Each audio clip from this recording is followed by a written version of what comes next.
అబ్బా చెయ్యి దురదగా ఉంది, ఎవడు దొరకట్లేదే. అరే ఇట్రారా. ఏంటి సరదాగా ఓ పందెం అయితే ఏంటి? నీతో పందిమా? నా వల్ల కాదు బాబు, నన్ను వదిలే బాబు, నేను వెళ్తా. భయపడ్డాడు. ఈ ఏరియాలో మనతో పందెం వేయాలంటే ఎవడైనా సరే చుచ్చు పోయాల్సిందే. ఎందుకు అన్నా, ఈ ఏరియాలో నువ్వు పందాలేయటంలో పెద్ద తోపు అంటగా. నేను మోనార్క్. అయితే మన ఇద్దరం చిన్న పందెం వేసుకుందామేంటి? వేసుకుందాం. పందెం ఏంటో చెప్పు. ఏం లేదన్నా, 1000 రూపాయలకి ఎన్ని సున్నాలుంటాయి? ఇదో ప్రశ్న, దీనికి నేను ఆన్సర్ చెప్పాలా? సరే చెప్తా. పందెం 5000 రూపాయలు అవుద్ది. ఓకే చెప్పు, ఎన్ని సున్నాలు? 1000 రూపాయలకి 3 సున్నాలు. 3 4 సున్నాలని నేను నిరూపిస్తా. 4 నిరూపించు. ఇదెంత? 500. ఎన్ని సున్నాలు ఉన్నాయి? 2.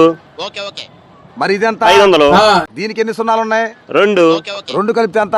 1000 రూపాయలు. సున్నాలు ఎన్ని ఉన్నాయి? 4. మరి ఓడిపోయావుగా, ఇచ్చే డబ్బులు.